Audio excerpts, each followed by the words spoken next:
The Mysterious Island, by Jules Verne, Part 2, Chapter 11. Winter arrived with the month of June, which is the December of the northern zones, and the great business was the making of warm and solid clothing. The musmons in the corral had been stripped of their wool, and this precious textile material was now to be transformed into stuff. Of course Cyrus Harding, having at his disposal neither carders, combers, polishers, stretchers, twisters, mule jenny, nor self-acting machine to spin the wool, nor loom to weave it, was obliged to proceed in a simpler way, so as to do without spinning and weaving. And indeed he proposed to make use of the property which the filaments of wool possess when subjected to a powerful pressure of mixing together, and of manufacturing by this simple process the material called felt. This felt could then be obtained by a simple operation which, if it diminished the flexibility of the stuff, increased its power of retaining heat in proportion. Now the wool furnished by the musmons was composed of very short hairs, and was in a good condition to be felted. The engineer, aided by his companions, including Pencroft, who was once more obliged to leave his boat, commenced the preliminary operations, the subject of which was to remove the wool of that fat and oily substance with which it is impregnated, and which is called grease. This cleaning was done in vats filled with water, which was maintained at the temperature of 70 degrees, and in which the wool was soaked for 24 hours. It was then thoroughly washed in baths of soda, and, when sufficiently dried by pressure, it was in a state to be compressed, that is to say, to produce a solid material, rough no doubt, and such as would have no value in a manufacturing center of Europe or America, but which would be highly esteemed in the Lincoln Island markets. This sort of material must have been known from the most ancient times, and in fact the first woolen stuffs were manufactured by the process which Harding was now about to employ.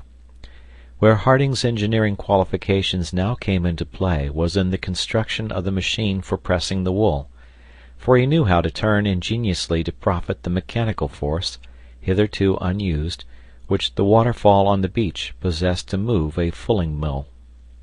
Nothing could be more rudimentary. The wool was placed in troughs, and upon it fell in turns heavy wooden mallets. Such was the machine in question, and such it had been for centuries until the time when the mallets were replaced by cylinders of compression, and the material was no longer subjected to beating, but to regular rolling.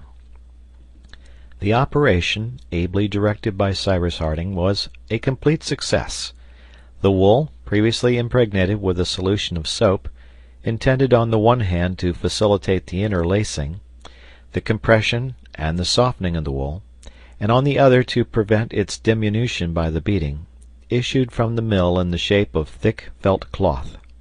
The roughnesses with which the staple of wool is naturally filled were so thoroughly entangled and interlaced together that a material was formed equally suitable either for garments or bedclothes. It was certainly neither merino, muslin, cashmere, rep, satin, alpaca, cloth, nor flannel. It was Lincolnian felt, and Lincoln Island possessed yet another manufacture. The colonists had now warm garments and thick bedclothes, and they could without fear await the approach of the winter of 1866-67. The severe cold began to be felt about the 20th of June, and, to his great regret, Pencroft was obliged to suspend his boat building, which he hoped to finish in time for next spring. The sailor's great idea was to make a voyage of discovery to Tabor Island, although Harding could not approve of a voyage simply for curiosity's sake, for there was evidently nothing to be found on this desert and almost arid rock. A voyage of 150 miles in a comparatively small vessel, over unknown seas, could not but cause him some anxiety. Suppose that their vessel, once out at sea, should be unable to reach Tabor Island, and could not return to Lincoln Island, what would become of her in the midst of the Pacific, so fruitful of disasters? Harding often talked over this project with Pencroft, and he found him strangely bent upon undertaking this voyage, for which determination he himself could give no sufficient reason. "Now," said the engineer one day to him, "I must observe, my friend, that after having said so much in praise of Lincoln Island, after having spoken so often of the sorrow you would feel if you were obliged to forsake it, you are the first to wish to leave it." "Only to leave it for a few days," replied Pencroft.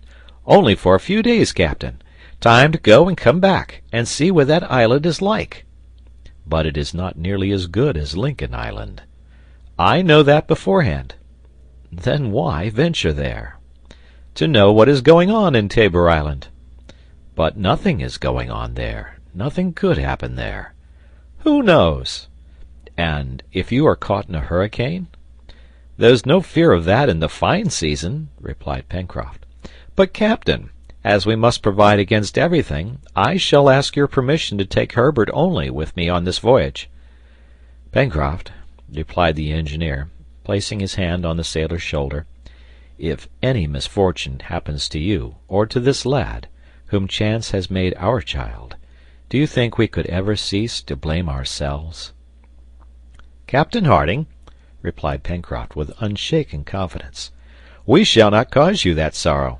Besides, we will speak further of this voyage when the time comes to make it. And I fancy, when you have seen our tight-rigged little craft, when you have observed how she behaves at sea, when we sail round our island, for we will do so together, I fancy, I say, that you will no longer hesitate to let me go. I don't conceal from you that your boat will be a masterpiece." "Say our boat, at least, Pencroft," replied the engineer, disarmed for the moment. The conversation ended thus, to be resumed later on, without convincing either the sailor or the engineer. The first snow fell towards the end of the month of June. The corral had previously been largely supplied with stores, so that daily visits to it were not requisite, but it was decided that more than a week should never be allowed to pass without someone going to it. Traps were again set, and the machines manufactured by Harding were tried. The bent whalebones, imprisoned in a case of ice, and covered with a thick outer layer of fat, were placed on the border of the forest at a spot where animals usually passed on their way to the lake. To the engineer's great satisfaction, this invention, copied from the Aleutian fishermen, succeeded perfectly. A dozen foxes, a few wild boars, and even a jaguar were taken in this way, the animals being found dead, their stomachs pierced by the unbent bones. An incident here must be related, not only as interesting in itself, but because it was the first attempt made by the colonists to communicate with the rest of mankind. Gideon Spilett had already several times pondered whether to throw into the sea a letter enclosed in a bottle, which currents might perhaps carry to an inhabited coast, or to confide it to pigeons. But how could it be seriously hoped that either pigeons or bottles could cross the distance of 1,200 miles, which separated the island from any inhabited land? It would have been pure folly. But on the 30th of June the capture was effected, not without difficulty, of an albatross, which a shot from Herbert's gun had slightly wounded in the foot. It was a magnificent bird, measuring 10 feet from wing to wing, and which could traverse seas as wide as the Pacific. Herbert would have liked to keep this superb bird, as its wound would soon heal, and he thought he could tame it. But Spilett explained to him that he should not neglect this opportunity of attempting to communicate by this messenger with the lands of the Pacific, for if the albatross had come from some inhabited region, there was no doubt but that it would return there so soon as it was set free. Perhaps in his heart Gideon Spilett, in whom the journalist sometimes came to the surface, was not sorry to have the opportunity of sending forth to take its chance an exciting article relating the adventures of the settlers in Lincoln Island. What a success for the authorized reporter of the New York Herald, and for the number which should contain the article, if it should ever reach the address of its editor, the Honorable James Bennet. Gideon Spilett then wrote out a concise account, which was placed in a strong waterproof bag, with an earnest request to whoever might find it to forward it to the office of the New York Herald. This little bag was fastened to the neck of the albatross and not to its foot, for these birds are in the habit of resting on the surface of the sea, Then liberty was given to this swift courier of the air, and it was not without some emotion that the colonists watched it disappear in the misty west. "Where is he going to?" asked Pencroft. "Towards New Zealand," replied Herbert. "A good voyage to you!" shouted the sailor, who himself did not expect any great result from this mode of correspondence. With the winter, work had been resumed in the interior of Granite House, mending clothes and different occupations, among others making the sails for their vessel, which were cut from the inexhaustible balloon case. During the month of July the cold was intense, but there was no lack of either wood or coal. Cyrus Harding had established a second fireplace in the dining-room, and there the long winter evenings were spent. Talking while they worked, reading when the hands remained idle, the time passed with profit to all. It was real enjoyment to the settlers when in their room, well lighted with candles, well warmed with coal, after a good dinner, elderberry coffee smoking in the cups, the pipes giving forth an odoriferous smoke, they could hear the storm howling without. Their comfort would have been complete, if complete comfort could ever exist for those who are far from their fellow creatures, and without any means of communication with them. They often talked of their country, of the friends whom they had left, of the grandeur of the American Republic, whose influence could not but increase. And Cyrus Harding, who had been much mixed up with the affairs of the Union, greatly interested his auditors by his recitals, his views, and his prognostics. It chanced one day that Spilett was led to say, "But now, my dear Cyrus, all this industrial and commercial movement to which you predict a continual advance, does it not run the danger of being sooner or later completely stopped?" "Stopped? And by what?" "By the want of coal, which may justly be called the most precious of minerals." "Yes, the most precious indeed," replied the engineer. "And it would seem that nature wished to prove that it was so by making the diamond, which is simply pure carbon crystallized." "You don't mean to say, Captain," interrupted Pencroft, "that we burn diamonds in our stoves in the shape of coal?" "No, my friend," replied Harding. "However," resumed Gideon Spilett, "you do not deny that some day the coal will be entirely consumed?" "Oh, the veins of coal are still considerable, and the 100,000 miners who annually extract from them 100 millions of hundredweights have not nearly exhausted them." "With the continuing consumption of coal," replied Gideon Spilett, "it can be foreseen that the 100,000 workmen will soon become 200,000, and that the rate of extraction will be doubled." "Doubtless, but after the European mines, which will be soon worked more thoroughly with new machines, the American and Australian mines will for a long time yet provide for the consumption in trade." "For how long a time?" asked the reporter. "For at least 250 or 300 years."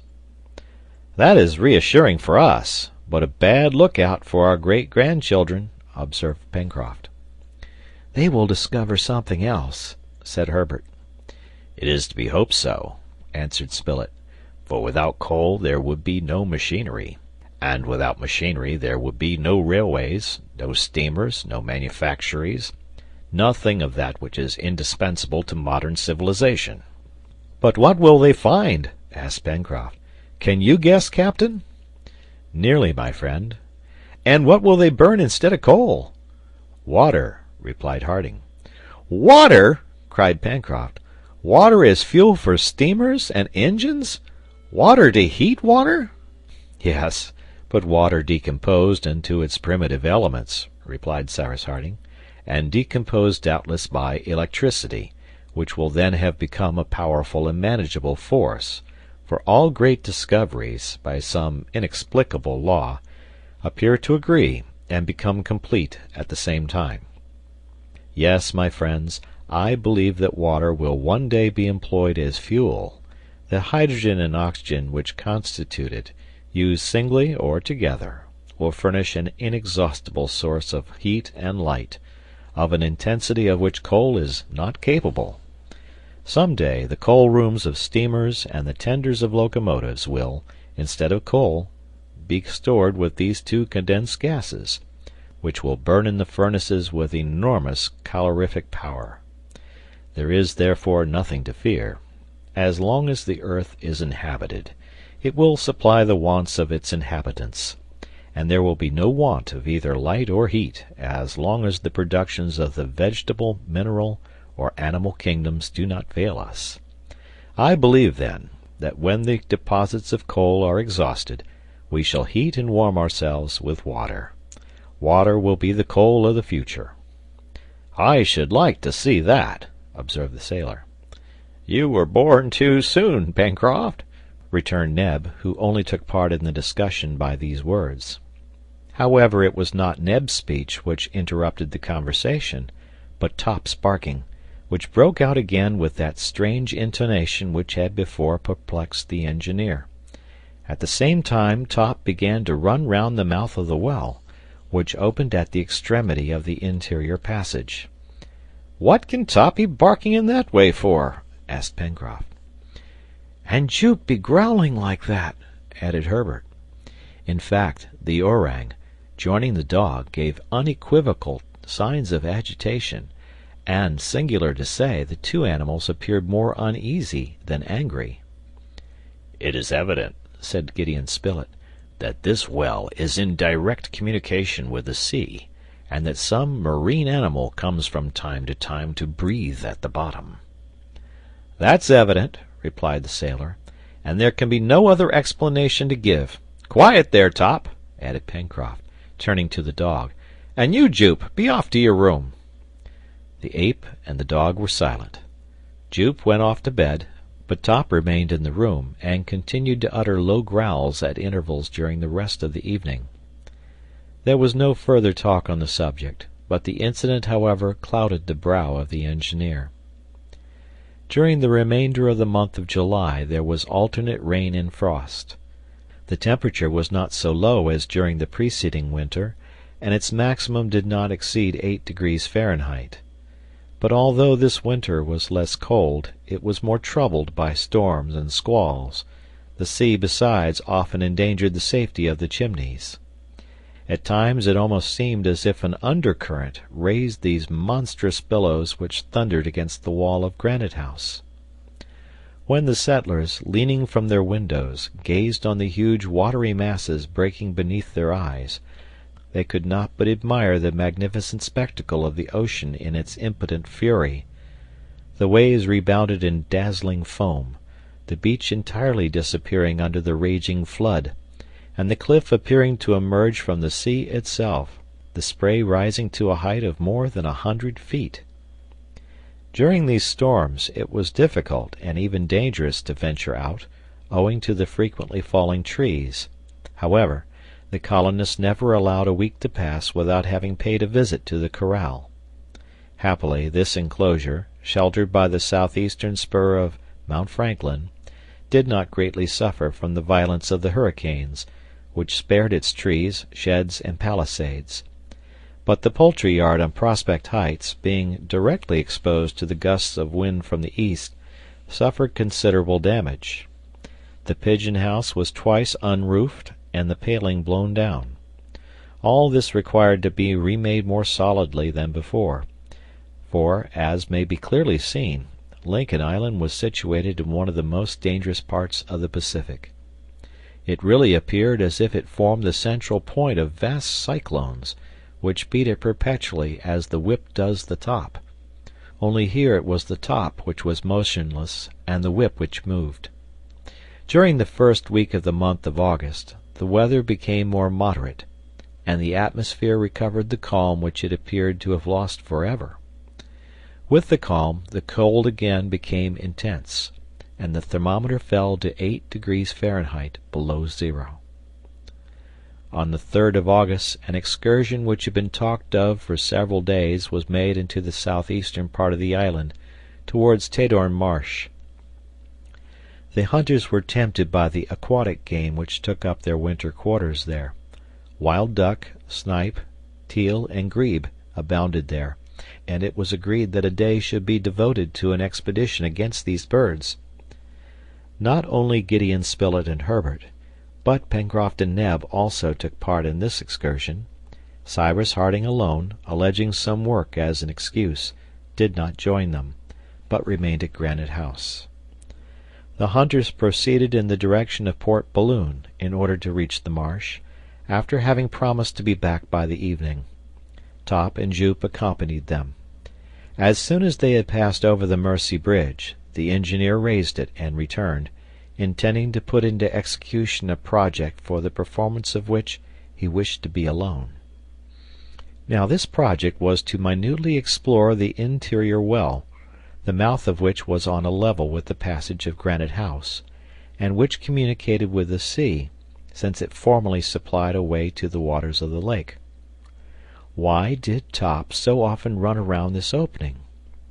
Why did he utter such strange barks when a sort of uneasiness seemed to draw him towards this well? Why did Jup join Top in a sort of common anxiety? Had this well branches besides the communication with the sea? Did it spread towards other parts of the island? This is what Cyrus Harding wished to know. He had resolved, therefore, to attempt the exploration of the well during the absence of his companions, and an opportunity for doing so had now presented itself. It was easy to descend to the bottom of the well by employing the rope ladder, which had not been used since the establishment of the lift. The engineer drew the ladder to the hole, the diameter of which measured nearly 6 feet, and allowed it to unroll itself after having securely fastened its upper extremity. Then, having lighted a lantern, taken a revolver, and placed a cutlass in his belt, he began the descent. The sides were everywhere entire, but points of rock jutted out here and there, and by means of these points it would have been quite possible for an active creature to climb to the mouth of the well. The engineer remarked this, but although he carefully examined these points by the light of his lantern, he could find no impression, no fracture which could give any reason to suppose that they had either recently or at any former time been used as a staircase. Cyrus Harding descended deeper, throwing the light of his lantern on all sides. He saw nothing suspicious. When the engineer had reached the last rounds he came upon the water, which was then perfectly calm. Neither at its level nor in any other part of the well did any passage open which could lead to the interior of the cliff. The wall which Harding struck with the hilt of his cutlass sounded solid. It was compact granite, through which no living being could force a way.